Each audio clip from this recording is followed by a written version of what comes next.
Hello, hello, hello, and welcome to PitchZone. My name is Claudio. I'm a presentation coach and the host of this show. And today I'm joined by two very, very special people. One of them, Nathan Gold, my Hello. co-host and partner in crime for many, many, many years already. And of course, the star of today's episode, Stuart Pink. Stuart, how are you? I'm great, thank you, Claudia. It's great to be here in slightly different circumstances to normal. Yes, yes, yes. Normally, you join us as a coach to help a presenter fine tune their 3 minute pitch, but we've been experimenting so much with the format of Pitch Zone. And the one thing that always stays the same is our desire to help presenters improve, become better, and most of it become more confident when they are looking into a camera or when they are standing on a big stage. And Stuart, you know a thing or two about being on a big stage. You've stood on the podium at the World Championship of Public Speaking, a tremendous accomplishment. And now you've added another accomplishment. You've written your second book. It's called Last Minute Speaking. And Stuart, let's get this started. What motivated you to write this book, and how did you come up with the name? Why did you choose Last Minute Speaking? Sure. Well, again, thank you for having me. It's so great to be here today. And it's really funny because I love speaking. I've always loved speaking, public speaking, and I had absolutely no intention of ever writing a public speaking book. The world has enough of them, I thought. And of course, I'm very aware that two of the great books written about public speaking are by Claudio and Nathan. But I can break my life down into three stages when I think about public speaking. And the first stage went up until 2011, and I simply never thought about public speaking. I did it a number of times, I enjoyed it, but I never really thought about what is speaking. And then I came to America and I joined Toastmasters, and for the first time started to think about how does public speaking work. And I discovered through Toastmasters there were a number of things that I happened to do quite well by accident, never intentionally realized that this was good speaking practice. And then there were other things that I was not so good at. I remember particularly dreading anything to do with body language, and vocal variety terrified me at first. And things went well, as you said. I participated in the World Championship of Public Speaking, came third, and everything was great. And like I said, no intention of ever writing a book. And then a few years ago, something really strange happened. And I noticed a lot of people who weren't beginners, but were actually quite experienced speakers. And in many situations, they seemed to be struggling when they had to give a speech. Um, some of these people were distinguished Toastmasters. Some of these people had been speaking for many years. And I thought, why are some people finding this so hard? And that led me on to a journey to reflect on what is public speaking. And I think I made some discoveries, and that is what my book turned into. And initially I wanted it to be a very short book, but one thing led to another, and so it ended up being a kind of an everything I know about speaking. But I know that that's not very helpful, so I want it to be as helpful as possible, and so I condensed it as well. And in fact, my book, which got here, it's actually three books. So at the front, I have a summary of the book that you can read in just 3 minutes, and then a slightly extended summary that you can read in 10 minutes that covers everything I think you need to know. So that's why I wrote the book. And then in terms of the name Last Minute Speaking, it was actually a coach that suggested it to me. But what I love about this name is many people think that it takes a long time to prepare a speech, and it can do. But if you understand the essentials for speaking, you can prepare in very little time. And I'm not recommending that you do that, because it's always better to prepare well. But what this book does is show you, even if you've got very limited time, there's no need to panic. There are very simple processes you can follow to create a great speech, and to feel confident, and to know that you will be able to deliver your speech well. So that was quite a long answer, but I No, hope no, that no, I answered the love it. question. I love it, Stuart. And you are such an overachiever. You know, some people, they struggle writing one book. You write three in one. So, you know, really, really great. Now, before we dive into the actual content of the book, let's quickly say hello to our viewers on YouTube and on Facebook. Hello, everyone. I see we have Rick Pollack. As usual here, Rick, hello. I hope the weather is great in Boston, Massachusetts. And if you just joined us, if you want to say hello in the comments. And I'm really curious. I know that some of you may have already written Stuart's book. So if you can just type into the chat, yes or no. If you've written the book, if you read the book, write yes. If you haven't read the book yet, no. I'm really, really curious. And we also have Massimo Peroncelli from Thailand joining us. Scott Peak from Colorado. Scott, I hope you're doing really, really well. And we have Anthony from San Francisco. Hello, Anthony. Nice for you to come back. And Massimo, he read the book. Rick read the book. And we have Catherine from Boston, Massachusetts as well. And Catherine read the book as well. Okay, so this is actually really great because this helps us a little bit shaping where the discussion and the conversation is gonna go. So Nathan, you've been so quiet over there. What kind of questions do you have on your mind? And before we get to that, the viewers online, if you have any question for Stuart, please type them away in the comments and we'll get to them over the next 35 minutes. Nathan. Okay, thanks. So, Stuart, before we do get into the content, I know that there are probably people watching and will be watching this that will also want to write a book, maybe one day, or thinking about writing a book one day. And short of asking AI to write your book and, add a lot of fluff here and there to make it a 300-page book, what would you tell somebody if they had that yearning desire to express and help, like you are, people anywhere in the world by publishing a book? What would you tell them to do to get started so at least they can start getting down the road? Because I remember when I wrote my first book and then the second one, the hardest part for me was just getting started, like putting the ink down on the first page. But I want to hear from you. What would you tell the audience they should do if they want to publish a book? Well, the funny thing about publishing a book is it actually has a lot of similarities to creating a speech. And what I would say from my experience is that both can be a bit daunting at the beginning, and the driving force for both was not me.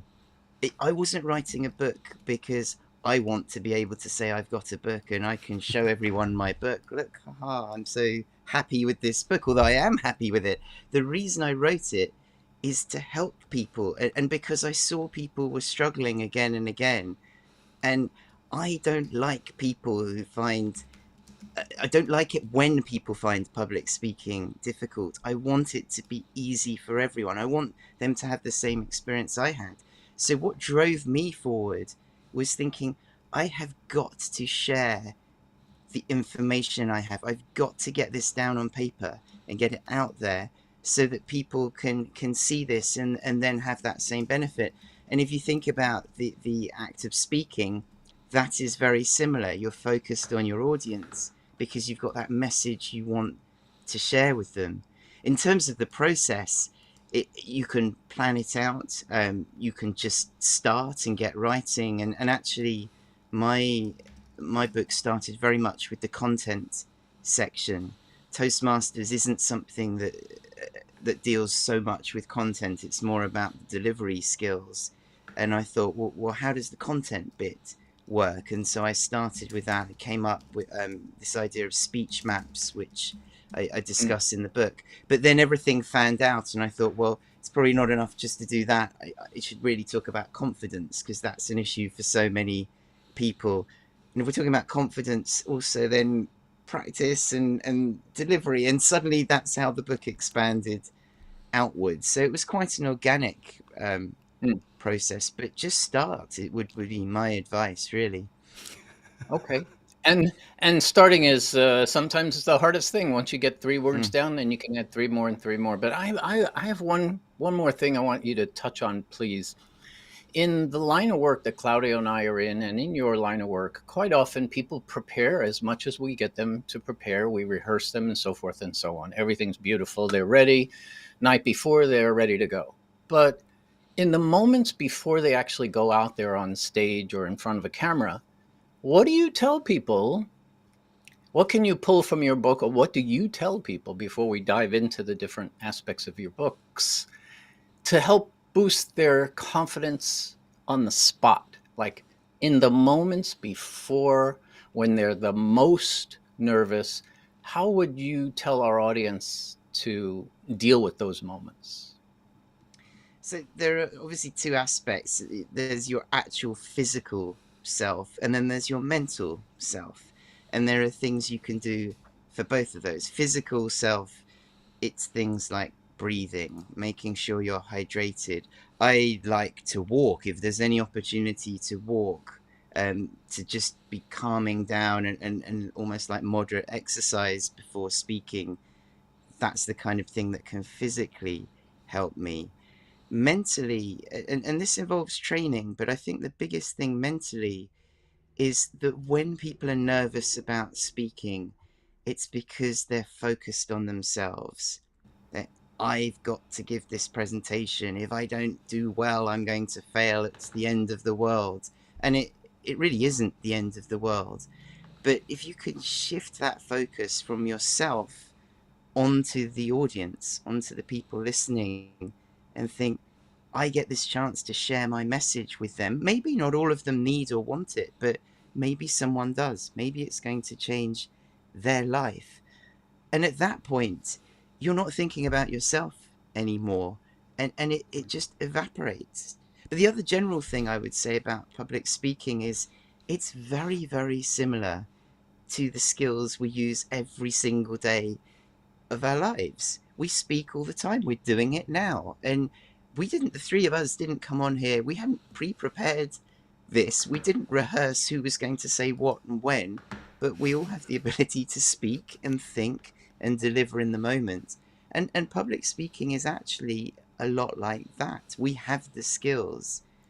It's just the more you do it, the easier it gets, like any kind of exercise, really.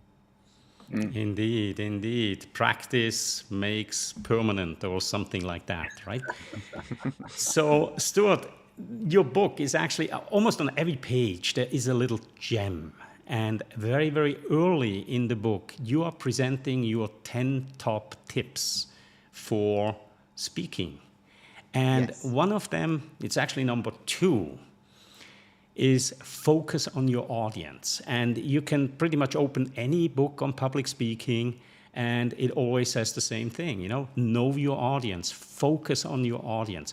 What kind of tips do you have for somebody to do some research and really understand the specific audience that they are talking to?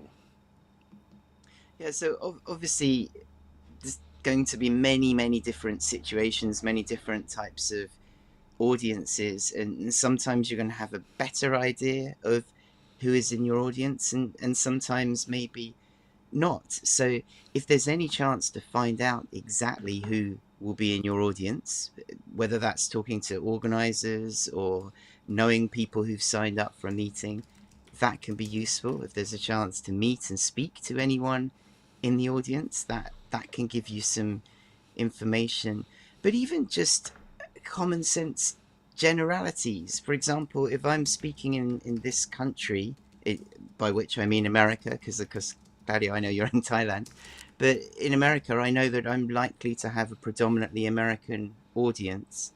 That's going to be different to a British audience. So I need to think, to the extent that what I'm saying might be geared more towards British ideas or humor or language, maybe that's less appropriate, or maybe it needs explaining. But the more you can think about these things, the better you'll do in terms of understanding them and what they want. Sometimes you can know your audience in real time. You can maybe get on stage after lunch and realize everyone looks a bit tired and a bit sluggish because they've just had lunch. And so the knowing your audience in that case might be, we need to energize them a bit. How can we energize them? And maybe you take a slight detour from what you were originally going to do just to get the energy in the room. Maybe your audience look like that there's something concerning them, and you can just ask a question and say, find out what's on their mind, and then again turn your speech towards what it is that they're thinking about. So there are so many ways to get to know your audience. Nice, nice, nice. And again, some gems in there. Now, Massimo has a question based on what you just said. You are in a special situation, Stuart. You are English but moved to the States. What would be your tip to deliver a last-minute speech to an audience of a different culture? Great question, by the way, Massimo. Thanks. Yeah, so I definitely think it makes sense to err on the side of caution, because one of my golden rules for speaking is to not offend anyone. You want to do the maximum benefit for the maximum number of people. And sure, not everyone is going to love your speech. That's just normal. But what I don't want to do is cut off anyone. So I'm very, very careful with the things I say, or I try to be. And then, for example, let's say that you want to put humor in, but you're thinking, well, I don't know how to be funny without risking offending them, especially if it's a different culture. Well, one of the easiest ways to do that is to make fun of yourself. If I make fun of myself, no one can be offended because it's just me. In that way, everyone's either laughing at me or with me. My view is any laugh is a good laugh, even if it's an unintentional one. I made them laugh. I'm happy. And so that's a great starting point. And then it also, it breaks down who you are to the audience. They see that you're normal, you're vulnerable, you're authentic, and they can get to know you. Even though you're on a stage and there might be hundreds of them, really speaking, it's a connection between you, the speaker, and each person individually in that audience. I want them to know me personally. I want them to feel like they do. I want them to feel like I'm talking to them personally. And so I think making fun of myself would be one thing. Maybe you can do some research about a different culture, and perhaps most importantly, speak to people from that culture to get a sense of what would be appropriate or not appropriate. You'll see in the book, I'm a big Queen fan, and I actually use an example of one of their concerts to compare what they did well for the audience's benefit. But one of their other concerts, they were in Hungary, and Freddie Mercury learned from local people a Hungarian folk song, and he sang it in Hungarian on stage. And it's just one of the most beautiful moments ever. I mean, talk about research your audience and connect with them in a foreign culture. It's just an amazing moment. And so there are probably always going to be opportunities like that, not to sing necessarily, but to learn something about the culture. Stuart, that's just a magical way to really keep diving into one of the most important parts of any presentation or communication, and that is giving your audience that feeling that you're there for them and not you. And doing that in real time, sometimes the simplest way that I have found to find out about your audience is to arrive really early and just talk to the first few people that come in the door and embrace them metaphorically. Ask them some of the tough questions. And I've actually asked them, would this joke work here? And sometimes I get it, no, I wouldn't do that here. And I immediately change it. And then, honestly, working with something like a Slido where you ask people a question, not a typical poll, but I love asking the audience, either real time or online, how many of you really love to present online? And most people are, or why, how do you feel when you present online? And I get all these nervous clouds. At the end of the workshop, I do the very same cloud again. And it's all positive, happy faces and so forth. So you get to measure that engagement with an audience at the beginning and the end by making them feel part of what you're doing. Okay, back of what you do. You said earlier something about speech maps, and that triggered my mind. Is that similar to what I refer to as mind maps? Not me, but mind mapping. Is that a picture of your presentation? Yes, but it can be any kind of doesn't have to be a picture. It could be notes or bullet points. So I Okay. would say the difference between mind mapping and speech mapping is that mind mapping is almost like a brainstorming exercise where you can go out in all different directions and get all your thoughts down and cover a whole subject. A speech map, the key difference for me is a speech map is directional. You are Mm, going from A to B, and that's your speech from beginning to end. And it's really important. And this is where this whole book started from for me. I thought, why are people finding this hard? What's so tricky about speaking? And it was realizing that a lot of people think speaking involves words. Words means I've got to write a speech. And so this art of speaking, public speaking, is actually writing a speech. And that gets in the way. And I think people think that speech writing is more like literature than actually using a map. When you use a map, you ask yourself two key questions. Where am I going? How do I get there? And that's what any speech needs. You just need to know, where am I going? How do I get there? And so that's why, to me, this idea of a speech map is so important, because you can answer an impromptu question with a speech map by thinking quickly, okay, you just asked me this question. My answer is going to be this. What's the best way for me to explain my answer? That's how I'm going to get there.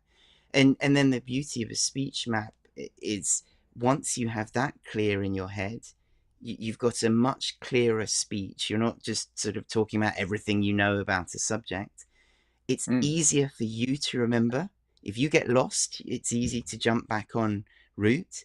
And the real beauty of it, it's easier for your audience to follow, because you're following this clear route on a clear path to a clear destination. So it's a real win-win-win. And I really want everyone to start thinking about a speech in terms of a map rather than a lot of words that need to be remembered. And the example I use in the book is, if I said, okay, why don't you drive to my house? What would you rather have, a map or a novel describing at great length everything you're going to see on the way? One is totally impractical. The map is useful. And so that's what I think speaking should consist of.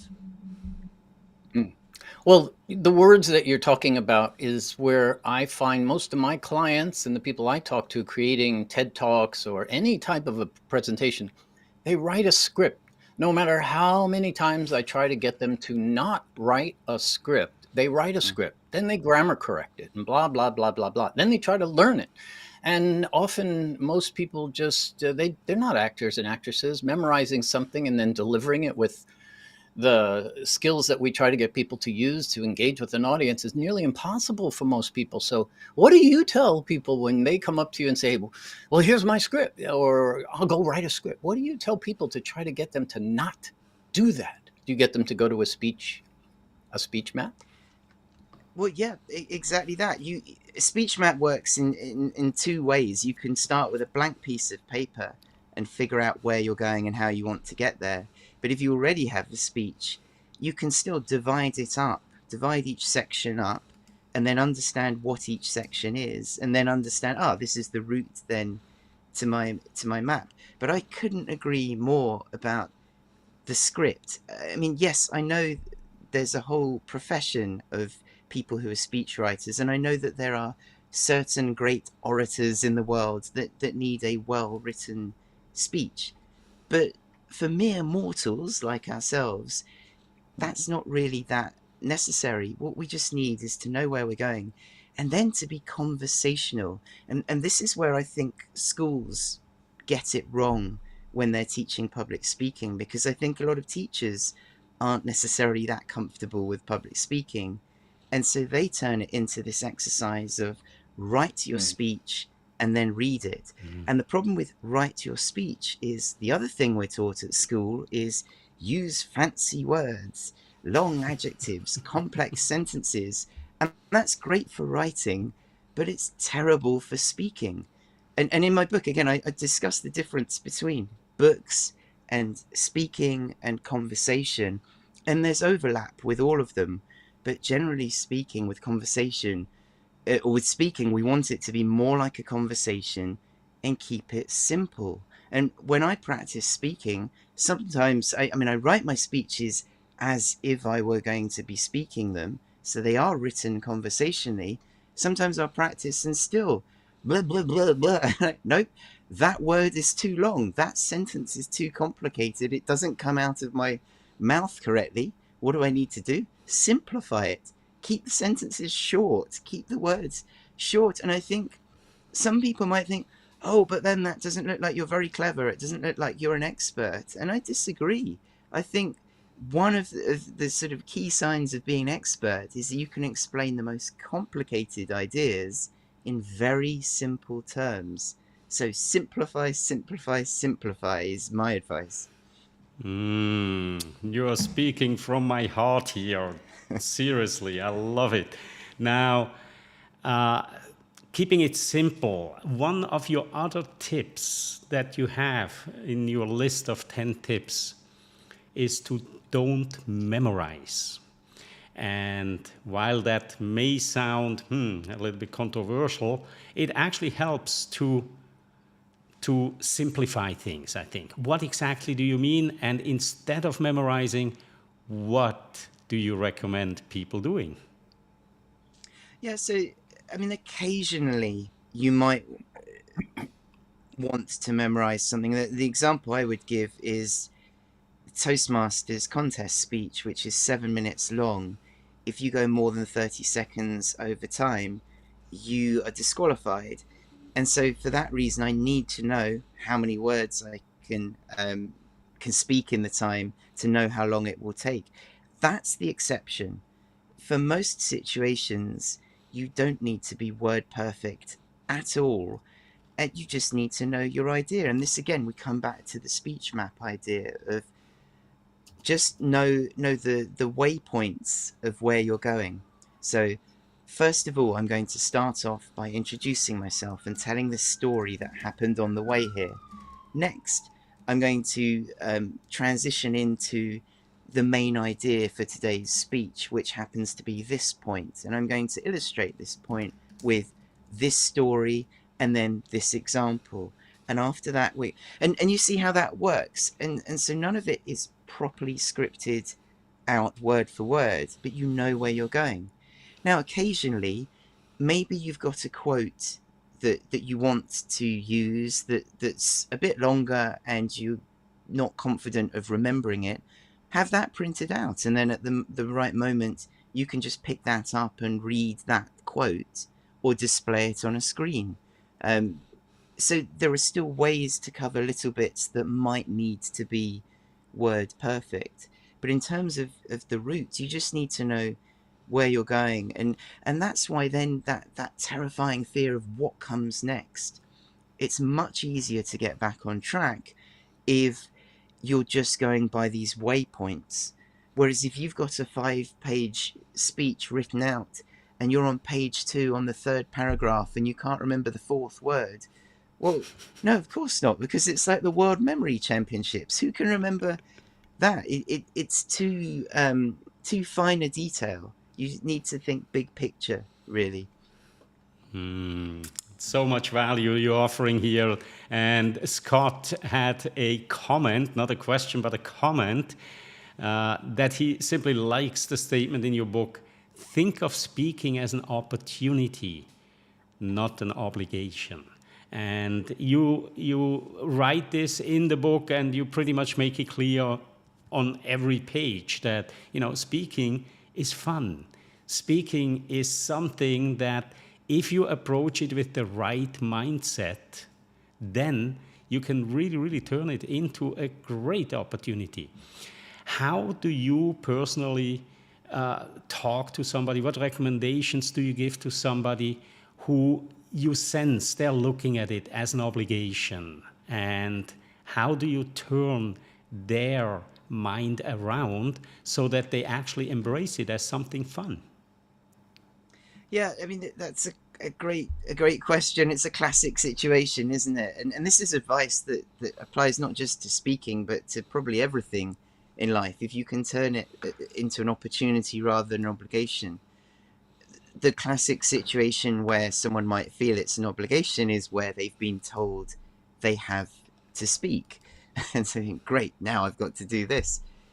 But still, speaking is such a unique opportunity, that the chance to be one person standing in front of others, they're giving you their attention, and you have a chance to share information with them, maybe to change their lives. And it's exponential. If I speak to 100 people for an hour, that's 100 hours of time. There's no other way in your life you can really kind of multiply that out. And it's a very real feeling as well, because you get that live interaction. Even if it's online, you can still see that one-on-one interaction with people. You can see the lights in their eyes. But I would say, look for the things that you can find enjoyable in speaking. For me, one of the things I love to do is to make people laugh. I get a real kick out of that, and that was something I noticed very early on in life when I was speaking. It's great fun making people laugh. I wouldn't want to be a comedian, because then they're expecting you to make them laugh. It's much easier to make people laugh when you can surprise them, they're not expecting it. And actually, surprise is a very key ingredient for humor. So it could be something like making people laugh. It could be something like getting to change people's lives. It could be just feeling that energy in the moment that you can get on stage. And another thing that I find really interesting is, a lot of people think public speaking is something for extroverts. If you're an extrovert, of course, you're going to love it. But I think many speakers, me included, are more introverted than extroverted. But the stage is a safe place. We're in control of that stage. And I can experiment on that stage, knowing that I'm going to be safe, knowing that any fears I have as an introvert aren't going to come and bite me, because I don't need someone to respond to me. I can deliver the speech that I have prepared for them and enjoy people's reaction. So I think that's another important thing to take into account as well. So, Stuart, we're nearly out of time, and I want to make sure I get the answer to this question on the table for not only myself, but also for our audience. And that is, you have a version of you have 3 in 1, you said, right? 3 books in one. Yes. And one of them you said you can read in 3 minutes. When I hear that, it's like, I love you, you know that, but it's like, okay, great. 3 minutes. What am I going to get out of a 3-minute read? When should the audience read those 3 minutes? Like 10 minutes before? Days before? And then after you answer that, please tell us, what should we expect, or what should the audience expect when they open the book and they see there's 3 books in there? Explain to them why you put those 3 books in together, because I don't think that came across in the beginning of our session today. Please.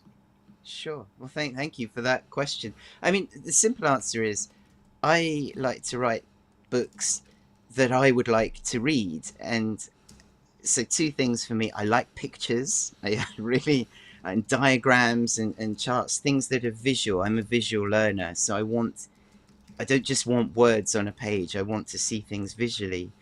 And then I like to understand, and part of understanding is summarizing.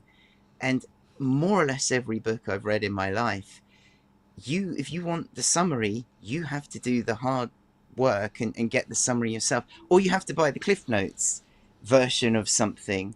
And of course, that's a whole industry too, people summarizing books. And so I just thought, well, that's not fair on people. Why don't I do the hard work and summarize my own book so that it's there for people? And I mean, the 3-minute version may not make complete sense to you.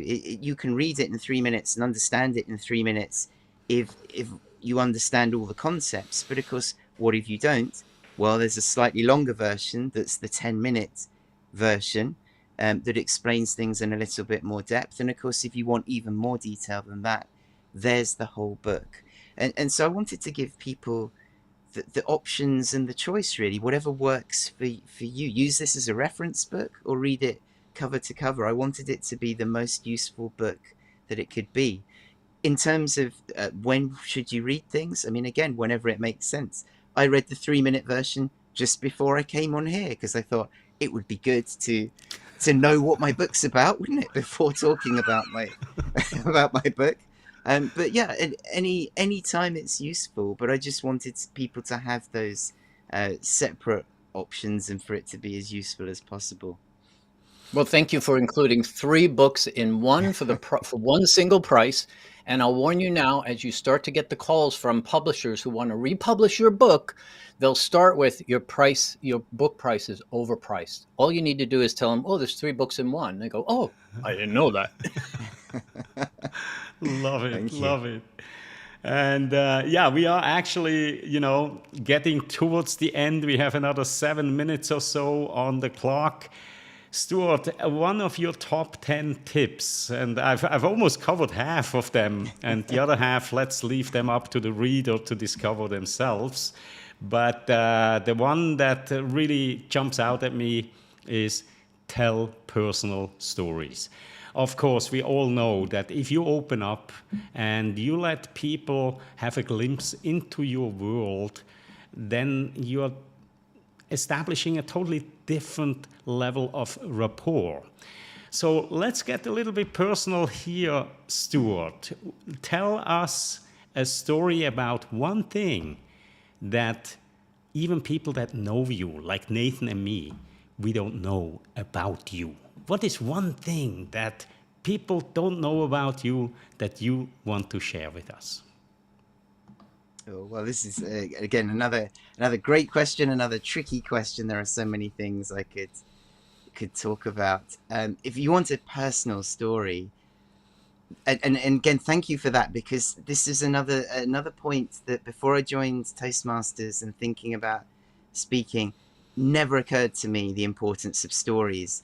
Now I can't believe there was ever a time I didn't realize the importance of stories. And those of us that know about speaking, it seems so obvious, but for those that don't, it's really important.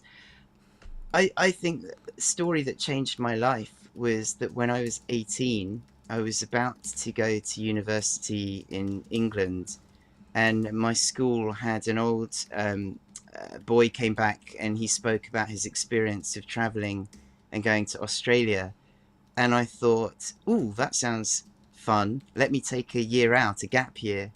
And so I went to Nepal for 6 months, and I taught English in Nepal, and it totally changed my life. It made me a traveler. It made me see what an amazing world there is out there. Just had the most incredible experiences, and it was such a different country and culture to what I grew up with in England.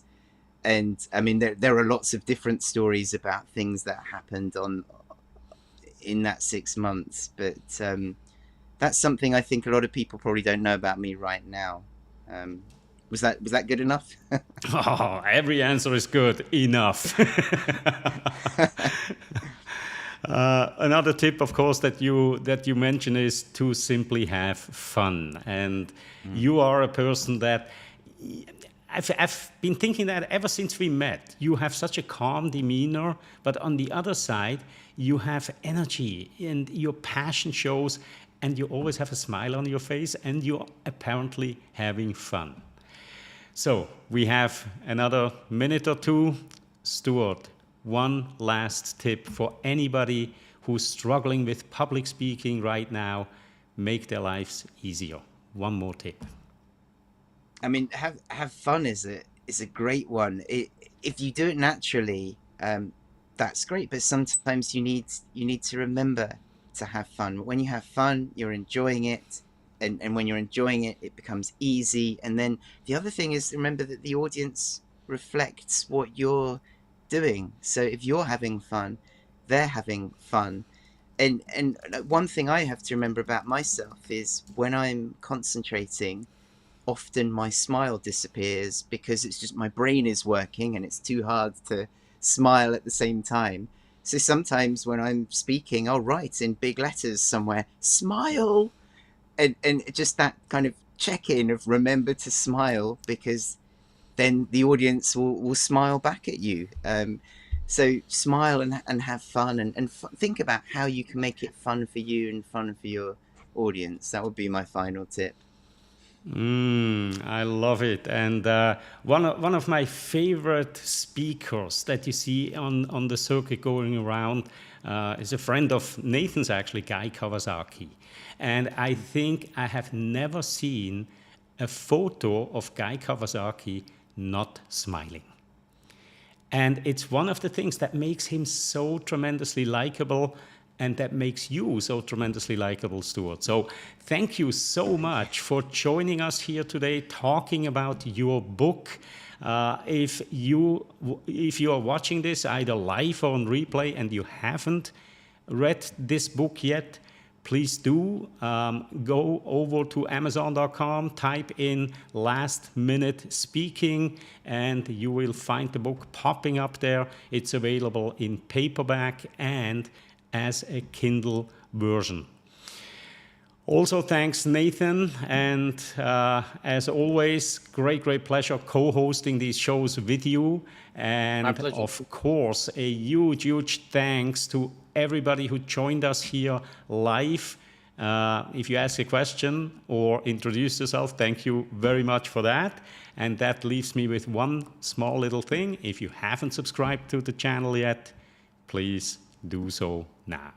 And with that, I wish you all a wonderful morning, afternoon, evening, wherever you are in the world, and we shall see each other again next week. Bye-bye.